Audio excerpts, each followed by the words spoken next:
நீங்கள் பார்த்துக் கொண்டிருப்பது உங்கள் விஜய். என்னென்ன காரணங்களுக்காக பாக்கெட் மணி அவசியப்படுகிறதுன்னு அங்கிட்டு இருக்கவங்க சொல்லிட்டு இருக்காங்க, கேட்கலாம். உங்களுக்கு ஒரு நாளைக்கு எவ்வளவு பாக்கெட் மணி தேவைப்படுது? வரிசையா அங்க டப் டப் டப் டப்னு சொல்லுங்க. எவ்வளவு தேவைப்படுதுன்னு? எனக்கு பெர் டே எப்படியும் ஒரு 100 செலவு எனக்கு வேணும். ஆனா குடுக்கவே மாட்டாங்க வீட்ல. மந்த்லி எனக்கு 100. ஆனா பெர் டே எனக்கு 100 வேணும். மந்த்லி 100 குடுக்குறாங்க. மந்த்லி 100. அதுக்கே நான் 1 மந்த் வெயிட் பண்ணணும். அந்த மந்த்லி 100 வாங்கி அப்பாக்கு எப்ப சேலரி வரும், சேலரின்னு அம்மா கிட்ட போய் கெஞ்சிட்டு இருக்கணும். மந்த்லி 100 ரூபீஸ் தான் கொடுக்குறாங்க. மந்த்லி 100 தான் கொடுப்போம் சார். மீதி ஏதாவது ஜெராக்ஸ் எடுக்கணும், அது எடுக்கணும் போது அவங்க அம்மா கிட்ட வாங்கிப்பாங்க. ஆனால் பேக்கெட் பண்ணிடும் போது பேக்கெட் பண்ணியாக கிடையாது. மந்த்லி 100 வச்சு அதே வச்சுப்பேன். அதுக்கப்புறம் நான் பேக்கெட் பண்ணியாக இதுவரை கொடுத்தது இல்லை. எனக்கு எப்போ பெப் வாங்கி கொடுத்தாரோ அன்னைக்கு தான் எனக்கு ஒரு சந்தோஷம். அடிக்கடி பெட்ரோல் காசுன்னு ஒன்று வாங்குறது, அதுல நல்லா என்ஜாய் பண்ணுவேன். உங்களுக்கு எனக்கு வீக்லி 1000 வேணும். வீக்லி 1000 வேணும். ஏன்னா பாக்கெட் மணிங்கிறது இப்போ வந்து சோஷியல் ஸ்டேட்டஸ் மாதிரி ஆயிடுச்சு. இப்போ வெளியே போகிறது ஒரு டைம் பாஸ் பண்ணுறதுனாலே ஒரு ஹைஃபையான இடத்துக்கு தான் போகிறோம். அப்போ தான் நல்லா ஸ்டைலாக பிக்சர்ஸ்லாம் எடுத்து ஃபேஸ்புக்கில் போட்டு அப்லோட் பண்ணி அதில் லைக்ஸ் வாங்க முடியும், கமெண்ட்ஸ் வாங்க முடியும். ஸோ பேசிக்காக ஒரு பாக்கெட் மணி அப்படின்னு பார்க்குறதே ஒரு சோஷியல் ஸ்டேட்டஸ். ஃப்ரெண்ட்ஸ் வந்து ஒரு 100 ரூபாய் கையில் வச்சுருக்காங்கன்னா அட்லீஸ்ட் என்கிட்ட ஒரு 80 ருபீஸ் அந்த மாதிரி இருந்தால் தான் நாளைக்கு என்ன சொல்கிறது, தனியாக ஒரு காலேஜில் ஒரு கிளாஸ் ரூமில் இருக்கும்போது தனியாக என்னால் இருக்க முடியாது இல்லையா? என்னை சுற்றி ஃப்ரெண்ட்ஸ் இருக்கணும், அவங்களையும் நான் பேலன்ஸ் பண்ணணும். ஸோ அவங்களோட டைம் ஸ்பெண்ட் பண்ணுறதுக்கு எனக்கு கண்டிப்பாக வீக்லி ஒரு 1000 வேணும். இப்போ எவ்வளோ கொடுக்குறாங்க உங்களுக்கு மாதத்துக்கு, வாரத்துக்கு? எனக்கு 2 வீக்ஸ்க்கு 1000 தராங்க. ஓகே, உங்களுக்கு எவ்வளோ வேணும்னு சொன்னீங்க? வீக்லி 1000 வேணும். வீக்லி 1000 வேணும். ஓகே, பக்கத்தில் எவ்வளோ கொடுக்குறாங்க, எவ்வளோ வேணும்? எனக்கு வந்து மந்த்லி 500 தராங்க. கேண்டீனுக்கு மெஸ்ஸுக்கு எல்லாம் அதெல்லாம் தனியாக கொடுத்துருவாங்க. மந்த்லி ஒரு 4 டிஜிட் நம்பர் கொடுத்தா இப்போ நல்லாயிருக்கும். 4 டிஜிட்டில் 4 டிஜிட்னா எல்லாமே 4 டிஜிட்டில் வந்துடுது. 1000லேருந்து ஸ்டார்டிங். 1000லேருந்து மினிமம் 1000 வேணுங்க. ஓகே, பெர் டே 100 தராங்க. 200 தான் நல்லா இருக்கும். 100 கொடுக்குறாங்க, 200 நல்லா இருக்கும். எனக்கு ஆக்சுவலாக காலேஜ் பஸ் அந்த மாதிரி தான் sir. So both parents working, அதனால பர் ஹெட் 500 கொடுக்கணும் sir. Per head monthly monthly. Okay okay, போதும். ஆர்டினரி டேஸில் பரவாயில்ல, 50 to 100 கொடுத்துருவாங்க, எப்படியாவது மேனேஜ் பண்ணிடலாம். இந்த ஃப்ரெண்டு பர்த்டே ட்ரீட்டு நம்ம கொடுக்கணும், அவங்களுக்கு கிஃப்ட் வாங்கணும், அன்றைக்கெலாம் மேனேஜ் பண்ணது ரொம்ப கஷ்டம் சார். ஏதாவது எவ்வளோ கொடுத்தாலும் நம்மளுக்கும் பத்தாது, அவங்களுக்கும் சாட்டிஸ்ஃபேக்ஷனே இருக்காது. எவ்வளோ கொடுத்துட்டே இருந்தாலும் உனக்கு பத்த மாட்டேங்குது. பர்த்டே ட்ரீட்னா தான் அந்த ப்ராப்ளம். மற்றபடி டெய்லி பேசிஸில் எப்படியாவது மேனேஜ் பண்ணிடணும். முந்திலாம் ட்ரீட்னா 100 ருபீஸ் 200 ருபீஸில் கிஃப்ட் வாங்கி கொடுப்பாங்க ஃப்ரெண்ட்ஸுக்கு. இப்போலாம் சுடிதார், சாரீஸு, இல்லைனா பெரிய பெரிய 1500 2000 ருபீஸ்க்கு தான் கிஃப்டே வாங்கி எடுக்கிற சாரி விலையே ஏறிட்டு இருக்கே சார். முன்னெல்லாம் 300 400 புடவை எடுப்பாங்க, இப்போ எடுக்கிறது 6000 7000. ஸ்டார்டிங் ப்ரைஸே 500 1000 தான் மினிமமே பார்க்குறது. அதுக்கு கீழெல்லாம் கட்டினா ஸ்டேட்டஸ், ஆஃபீஸ் போகிறோம், ஓரளவு 500 கூட மினிமமாக எடுக்கலன்னா எப்படின்னு இருக்குது. ஸோ அதே மாதிரி நாங்களும் அவங்க ஸ்டேட்டஸை நாங்களும் மெயின்டைன் பண்ணோம்ல சார். ஃப்ரெண்டுக்கு இவ்வளோ கூட பண்ணலன்னா எப்படி? உங்களுக்கு எவ்வளோ கொடுக்குறாங்க, எவ்வளோ வேணும்? சார் எனக்கு மந்த்லி வந்து 600 தராங்க சார். ஆனால் 3000 தேவைப்படுது சார். 3000 தேவைப்படுது. ஒரு நாளைக்கு வந்து 100ன்னு பார்த்தீங்கன்னா நான் ஒன்றும் தப்பாக ஒன்றும் கேட்கல சார். அதாவது காலேஜ் போகும்போது மட்டும் 100 தந்தால் போதும். ஒரு மந்த்துக்கு 4 சண்டேவா 400 ரூபா கழிச்சுன்னு 2600. சரி, ரவுண்டாக 2500 கூட கொடுங்க சார். போதும் போதும். 600 ரூபா கொடுக்குறது பத்தல. ஆமாம். மாதம் 1ஆம் தேதி ஆச்சுன்னா 500 ரூபாய் கையில் வந்துடும் சார். அதுலேயும் அந்த 500 ரூபாய் நோட்டு கொடுத்துட்டு ஒரு மாதம்டா பார்த்து செலவழி அப்படின்னு சொல்லிட்டு கொடுப்பாங்க சார். அதை தவிர்த்து தீபாவளி பொங்கல்னா போனஸ் வந்துடும் சார். போனஸ் எவ்வளோ உங்களுக்கு தேவைப்படுது? எனக்கு ஒரு 1000 ருபீஸ் தேவைப்படும் sir. 1000 rupees per month. Okay sir, monthly 1500 தராங்க. அதில் 1300 சேவிங் பேங்க்கு, 200 வந்து எனக்கு யூஸு. இப்போ 1500 பதிலாக 2500 கொடுத்தாங்கன்னா மந்த்லி மிச்சப்படி இந்த பார்ட்டிஸு, ஹேங் அவுட்ஸு, இப்போ காலேஜ் ஸ்பெஷல் கிளாஸ்லாம் வச்சாங்கன்னா ஈவினிங் அப்படியே போயிட்டு சாப்பிட்டு வருது, அதெல்லாம் எக்ஸ்ட்ரா ஆகும். 2500 வேணும். ஓகே, 200 ரூபாயிலேருந்து 2500 கேட்குறீங்க. ஓகே, வாரம் 250 ரூபா கொடுத்துட்டு இருந்தார். அது வந்து ஃபஸ்ட் இயர்லேருந்து இப்போ ஃபைனல் இயர் படிக்கிறேன், இப்போ வரைக்கும் அதே தான் கொடுத்துன்னு இருக்காரு. இப்போ பார்த்தீங்கன்னா பஸ் டிக்கெட் எல்லாம் ஏற்றிட்டாங்க. ஸோ அதனால் அவர் ஒரு 400 ரூபாவை உயர்த்தி கொடுத்தாருன்னா கொஞ்சம் சந்தோஷமாக இருக்கும். 500 தராங்க சார். 250 savings, 250 expense. அது அப்படியே 500 இருந்தால் நல்லாயிருக்கும்.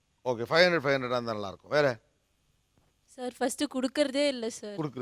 கொடுக்கறதே இல்லை. ஸோ அதனால தான் அவர் இந்த ஷோக்கே நான் கூட்டிகிட்டு வந்தேன். சரி, இதை பார்த்தாவது அவர் இனிமேல் எனக்கு கொடுப்பாருன்னு.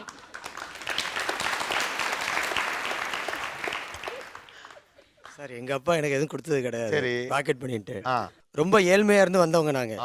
எனக்கு பாக்கெட் பண்ணிட்டு எங்கள் அப்பா எதுவும் ஒரு 10 பைசா கூட கொடுத்தது கிடையாது. ஊர்லேருந்து யாரோ வெளியூர்லேருந்து எங்கள் ரிலேஷன்ஸ் யாரோ வந்தாங்கனாக்கா ஒரு 100 200 கொடுப்பாங்க.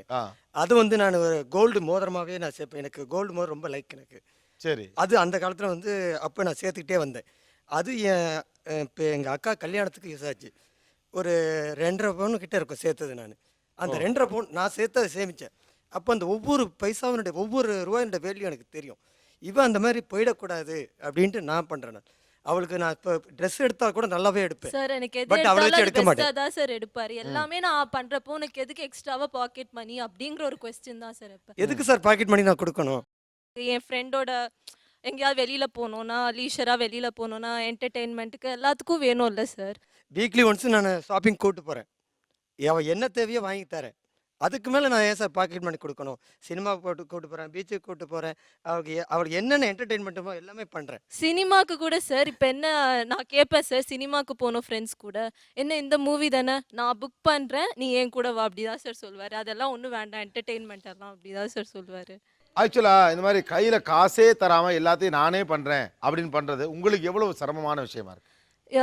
எனக்கு ஃபஸ்ட்டு ஃப்ரெண்ட்ஸ் சர்க்கிளில் கொஞ்சம் இதாக பேசுவாங்க சார்.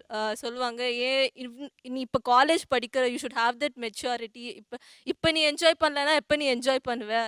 ஃப்ரெண்ட்ஸ் எல்லாம் இந்த கொஞ்ச நாள் தானே, அப்புறம் இந்த மாதிரி நம்ம ஃப்ரீக்வெண்ட்டாக வெளியில் போகிறதெல்லாம் அவ்வளோ பாசிபிலிட்டியாக இருக்காது. ஸோ அதெல்லாம் சொல்லுவாங்க. எனக்கு கொஞ்சம் கஷ்டமாக இருக்கும். சரி நான் அதை வேறு ஆஸ்பெக்டில் பார்ப்பேன். சரி நம்ம மேலே நம்பிக்கை இல்லாமல் ஒரு வேளை அந்த மாதிரி கொடுக்காம இருக்காங்களோ அப்படின்னு நான் பார்ப்பேன். சார் என் பொண்ணு மேலே நல்ல நம்பிக்கை இருக்குது சார். இல்லை இது ரொம்ப பலமான கேள்விங்க. ஏன்னா எல்லாத்தையும் நீங்கள் வாங்கி தர்றீங்க, எல்லாத்தையும் நீங்கள் செய்கிறீங்க. ஆனால் என் கையில் நீங்கள் பணத்தை கொடுக்கல அப்படின்னாவே என் மேலே நம்பிக்கை இல்லையான்னு எனக்கே சந்தேகம் வருது அப்படிங்கிறது ஒரு பலமான கேள்வி இது. இல்லை சார், நான் அந்த மாதிரி இல்லை. அவள் கேட்குறது எல்லாமே வாங்கி கொடுக்கும்போது இது நெசசிட்டி இல்லைன்னு நான் நினைக்கிறேன்.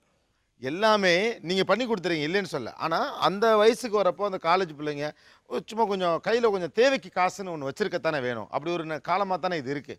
போகிறாங்க, ஓகே, அவங்க சொன்ன மாதிரி அவங்களுக்கு பிடிச்ச ஒரு நெயில் பாலிஷ் பார்த்த உடனே அப்புறமா அப்பா கிட்ட வந்து சொல்லி அதை போய் வாங்குறது எப்படி? பார்த்த உடனே டக்குன்னு ஒரு 10 ரூபாய், 20 ரூபாயோ, 50 ரூபாயோ, 100 ரூபாயோ நான் வாங்கிக்கிறேங்கிறதுக்கு வித்தியாசம் இருக்குல்ல.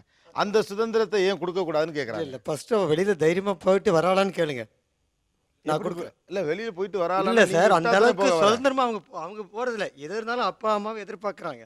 புரியுதுங்களா? அந்த ஒரு நீங்கள் அப்பா அம்மாவே எல்லாத்தையும் எதிர்பார்ப்பீங்களா? அப்படியெல்லாம் ஒன்றும் இல்லை சார். அவங்க அந்த மாதிரி எக்ஸ்பெக்ட் பண்ணுறாங்க நான் அவங்க கூட போகணும்னு. ஆனால் நான் அவங்கள விட்டுட்டு தனியாக எங்கேயாவது சுற்றணும் தான் சார். அதான் சொல்லிட்டாங்களே தெளிவா, அதான் ஓப்பனாக சொல்கிறாங்களே, நீங்கள் எல்லாத்தையும் முடிவு பண்ணிக்கிட்டு இப்படி தான் நினச்சிக்கிறீங்க. விட்டா போதும்னு இருக்கேன் சார். விட்டா போதும் இருக்காங்களா? அதான் தெளிவாக சொல்கிறாங்களே சார். அதாவது நீங்கள் தான் நினச்சிக்கிட்டு என் பிள்ளைக்கு எல்லாத்தையும் நானே சேர்க்கிறேன், நானே சினிமா கூட்டு போகிறேன், நானே பார்க் கூட்டு போகிறேன், நானே பீச்சு கூட்டு போகிறேன். இது எப்படி நீங்கள் யோசிச்சு பாருங்களேன். உங்கள் மேனேஜர் உங்கள் கூடவே வர்றாருன்னு வச்சுங்களேன், அல்லது உங்கள் பாஸ் உங்கள் கூடவே வர்றாருன்னு வச்சுங்களேன், எல்லாமே நானே பண்ணி தரேன், வாங்க நம்ம நைட் டின்னர் சாப்பிடுவோம், வாங்க நம்ம டே சினிமா பார்ப்போம், அது மாதிரிலாம் இருக்குது இது. அவள் சேவிங்ஸில் பாருங்கள் நிறைய சேர்த்து வச்சிருக்கிறாள் சார். அதெல்லாம் அப்புறம் சார் ஒரு செலவு பண்ணுறதில்ல. அவளும் இதுக்கு போகிறதில்ல. அவன் மேலே நம்பிக்கை இருக்குது. எனக்கு நம்பிக்கை இல்லாமல் கிடையாது. அந்த வார்த்தைக்கு அது இல்லை சார், நம்பிக்கை 100% நம்பிக்கை இருக்குது. அது ஓகே சார். அவங்க கேட்குறது ஒரு நியாயமான வார்த்தை மாதிரி தான் தெரியுது. அவள் கேட்கட்டும் சார், தரேன் சார். அவள் கேட்கட்டும், நான் தரேன். டாடி எவ்வளோமா வேணும்? எனக்கு மந்த்லி 500. 500 அதுக்கு சரியான கணக்கு ஸ்டார்ட் பண்ணிருக்கேன்ல. சோ கொஞ்சம் நான் கொடுக்குறேன் உனக்கு. ஆனா மந்த்லி சரியான கணக்கு கொடுக்கணும். கணக்கு கொடுக்கணும். என்னமோ நியாயமான செலவு மட்டும் தான் பண்ணணும். ஓகே, அது நியாயமான டிமாண்ட் தானே. நான் ஓகே இப்போதான் ஓகே சொல்லிருக்காரு. சோ அதெல்லாம் நான் ஃபாலோ பண்ணோதா இனிமே மேல மேல கேட்கறதுக்கு ஈஸியா இருக்கும். ஓகே, 10% கமிஷன் எனக்கு, ரைட்டா? வாங்கி கொடுத்தது நானு. ஓகே. ஆனா பிள்ளைங்கெல்லாம் தெளிவா இருக்கு இப்பெல்லாம். நீயே நான் கூட்டிட்டு போயிட்டா எப்படியாவது ஏற்பாடு பண்ணி வாங்கி கொடுத்துருவாங்க. அப்பாக்கள் எல்லாத்துலயும் ஒரு விஷயத்துல தெளிவா இருக்காங்க, கணக்கு. நான் காசு கொடுக்குறேன், ஆனா நீ எனக்கு கணக்கு கொடு. வரும்.